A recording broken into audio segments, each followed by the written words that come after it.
नमस्कार दोस्तों, आप देख रहे हैं जी के जॉब एग्जाम यूट्यूब चैनल। तो चलिए शुरू करते हैं आज के इस सेशन को। तो वीडियो को बगैर स्किप किए हुए पूरा जरूर देखिएगा, क्योंकि एक एक प्रश्न आपके एग्जाम के दृष्टिकोण से बहुत ही ज्यादा महत्वपूर्ण है और यहाँ से प्रश्न आपको अपने एग्जाम के पेपर में देखने को जरूर मिलेंगे। तो आज का पहला प्रश्न है, विद्युत चुंबक में उपयोग होने वाला धातु डैश है। दिए गए ऑप्शन में से वो कौन सा धातु है जो विद्युत चुंबक में उपयोग किया जाता है? तो इसका सही जवाब हो जाएगा ऑप्शन नंबर बी, यानी नर्म लोहा का उपयोग जो है विद्युत चुंबक में किया जाता है। सेकंड प्रश्न की अगर बात करें तो भारत में कानून बनाने का अंतिम अधिकार किसके पास है? तो भारत में कानून बनाने का जो अधिकार है, अंतिम अधिकार, वो निम्नलिखित में से किसके पास है?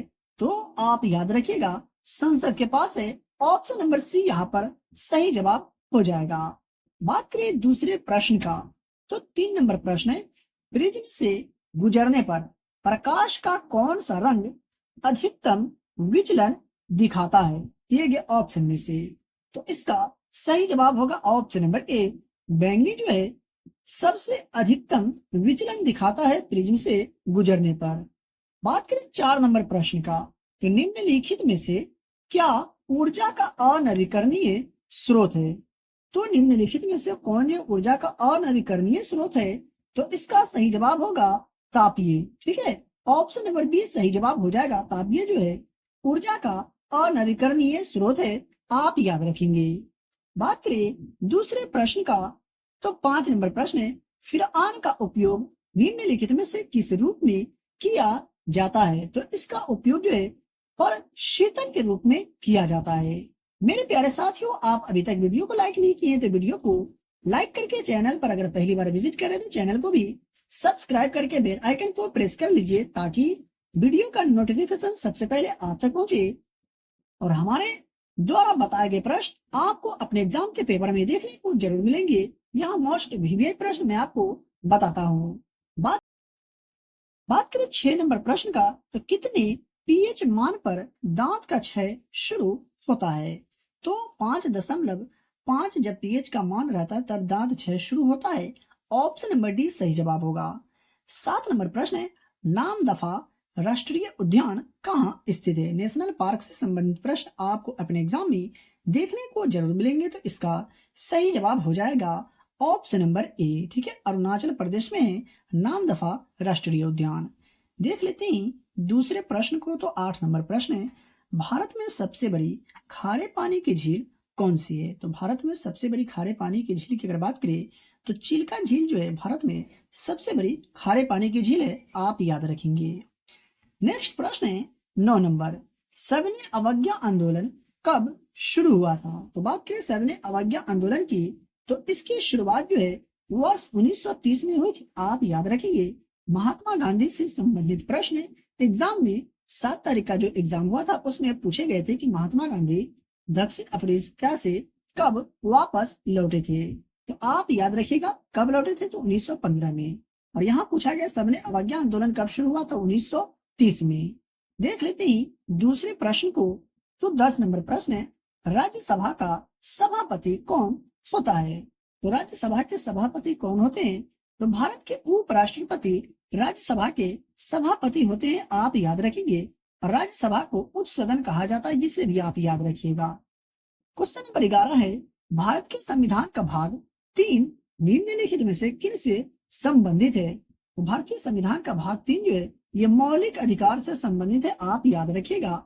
ऑप्शन नंबर बी यहाँ पर सही जवाब हो जाएगा। देख लेते हैं 12 नंबर प्रश्न को, तो गारो और खासी जनजाति किस राज्य से संबंधित है? यानी गारो और खासी जनजाति जो कौन से राज्य में पाई जाती है? इस तरह से भी आपसे प्रश्न पूछा जा सकता है। यह मेघालय राज्य में पाई जाती है, याद रखिएगा। बात करें 13 नंबर प्रश्न का, तो भारत की पहली अंडर वाटर मेट्रो की शुरुआत कहाँ हुई थी? यह भी प्रश्न एग्जाम में, यानी 7 तारीख का जो एग्जाम हुआ था बिहार पुलिस कांस्टेबल का, उसमें पूछे गए थे। तो इसका सही जवाब हो जाता कोलकाता। ठीक है, भारत की पहली अंडर वाटर मेट्रो की शुरुआत कहाँ हुई है? कोलकाता में। बढ़ते हैं दूसरे प्रश्न की ओर और देख लेते हैं आज का दूसरे प्रश्न को। ग्लोबल गोलकीपर अवार्ड किसके द्वारा दिया जाता है? ग्लोबल गोलकीपर अवार्ड की अगर बात किया जाए तो यह bill and Melinda Gates foundation के द्वारा दिया जाता है। आप याद रखिएगा, ऑप्शन नंबर ए सही जवाब होगा। बात करें 15 नंबर प्रश्न का, तो प्रसिद्ध चिकित्सक सेवक की किस राज्यसभा द्वारा नियुक्त किया गया था? तो प्रसिद्ध चिकित्सक सेवक को किस राज्यसभा द्वारा नियुक्त किया गया था? तो बिम्सार के द्वारा नियुक्त किया गया था। 16 नंबर प्रश्न है, रामचरितमानस किसने लिखी है? यानी रामचरितमानस के लेखक कौन है? तो तुलसीदास के द्वारा रामचरितमानस लिखी गई थी। आप याद रखेंगे। देख लेते हैं 17 नंबर प्रश्न को, तो सेरिबैलम का संबंध डैश से है? सेरिबैलम का जो संबंध है निम्नलिखित में से किससे है? तो पेशीय गतिविधि के समन्वय से है। याद रखिएगा। बात करें 18 नंबर प्रश्न का, तो जूल किसका मात्रक है? तो जूल जो है निम्नलिखित में से किसका मात्रक है? तो ऊर्जा का। याद रखिएगा, ऑप्शन नंबर सी यहाँ पर सही जवाब होगा। 19 नंबर प्रश्न है, आवर्त सारणी के समूह 17 के तत्वों को क्या कहा जाता है? यानी इस तरह से भी आपसे प्रश्न पूछा जाता है। आवर्त सारणी के समूह 17 के तत्वों को किस अन्य नाम से भी जाना जाता है? इस तरह से भी प्रश्न पूछे जाते हैं। तो इसका सही जवाब होगा हैलोजन। ठीक है, आवर्त सारणी समूह 17 के तत्वों को हाइलोजन के नाम से भी जाना जाता है। बात करें 20 नंबर प्रश्न का, तो कौन सा एक ऑपरेटिंग सिस्टम का उदाहरण है दिए गए ऑप्शन में से? तो माइक्रोसॉफ्ट विंडोज जो है एक ऑपरेटिंग सिस्टम का उदाहरण है। बात करें 21 नंबर प्रश्न का, तो निम्न में से कौन सा एक इनपुट डिवाइस नहीं है? यहाँ पे आप ध्यान देंगे, इनपुट डिवाइस कौन नहीं है? कंप्यूटर से संबंधित प्रश्न एग्जाम में पूछे जा रहे हैं, तो आप याद रखिएगा, कंप्यूटर से संबंधित प्रश्न आपको अपने एग्जाम के पेपर में देखने को जरूर मिलेंगे, क्योंकि 7 अगस्त का जो एग्जाम हुआ था उसमें कंप्यूटर से संबंधित प्रश्न पूछे गए थे। तो इसका सही जवाब होगा माउस पैड जो है एक इनपुट डिवाइस नहीं है। दिए गए ऑप्शन में से ऑप्शन नंबर डी सही जवाब हो जाएगा। बात करें 22 नंबर प्रश्न का, तो पौधों में कितने प्रकार के उत्तक होते हैं?